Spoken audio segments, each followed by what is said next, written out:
I'm on vacation right now in Michigan because I'm going to be at a wedding. I'm the best man, and my wife is the maid of honor and wedding coordinator. But besides all that, I wanted to share something with you that I think is very important. Um, the, the, uh, I think the Bible solves one of the biggest problems with the Big Bang. Okay, the problem with the Big Bang is they cannot reconcile the cosmic background radiation with their model of expansion. And what they say is the light wouldn't have time to be unified across the universe because the expansion would have happened in a way that would make that less possible. So they fabricated inflation. They called it the inflation period. So they just entered this period of time where everything expands faster and then goes to a normal expansion rate. So they added speed of space expanding. They added a rapidness of the expansion. What they should have added, if they would, according to the Bible, is add time before the expansion. So light existed before the expansion, and light was divided from the darkness, and those are representative of, in my opinion, radiation and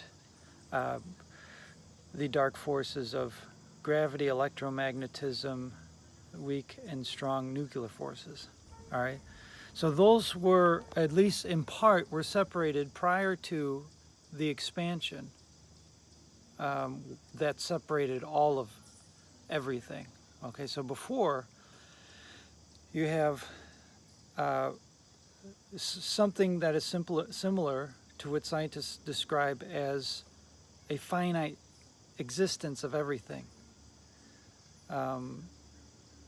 Earth is described as almost nothing but not quite nothing. And then it says darkness was upon the face of the deep. And I described that in a previous video as a force preventing anything from happening.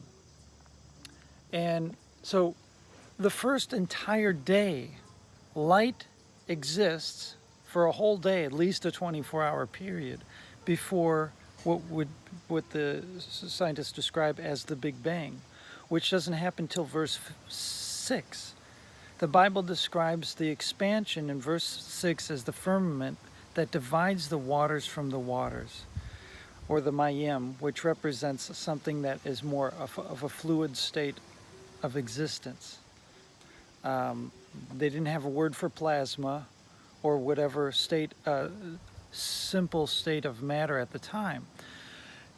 So light existing in a finite space, we don't know how large the space was, but nothing was separated before that. Everything was unified in a singularity state, right? There is no separation other than the separation of the forces, at least in my view, or literally the separation between light and darkness. Does that have to happen in a space? I don't think so. If it is a space, it's some kind of microspace, because the expansion happens in verse 6. And I think that is the mistake they made. They created this speed, this acceleration in their model instead of putting more time at the beginning. So the irony is that they don't have enough time that predates the Big Bang. Their model begins time at the moment of the Big Bang, and the Bible describes time as existing prior to the expansion, or would be described as the Big Bang. So let me know what your thoughts are on that. And I just think you need to read the Bible in that context to understand, and also understand what the scientists are trying to say based on their observations. Now remember, the Bible says that we are to understand time by looking into the heavens. Okay, so that's what scientists are doing. They are following, whether they know it or not, they're following the biblical model and understanding the seasons, the days and years by looking at the lights in the heavens. So they are on the right track. We disagree on the time frame because of the literal 6 days of creation, but I think that the book Starlight and Time by Dr. Humphreys, explains why those two can be reconciled.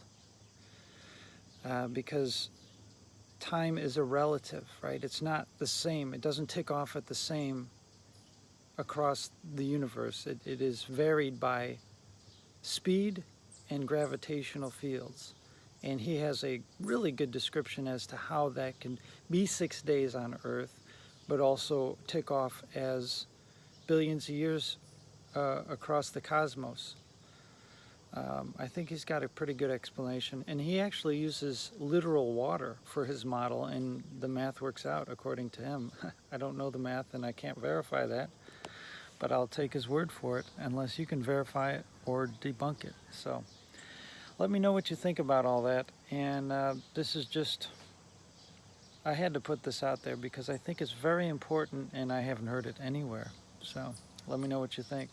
All right. By the way, prior to the inflation in their model, light does have a chance to, hit the entire universe. The whole universe is lit up, and then there's this period of expansion that accelerates, and then it goes back.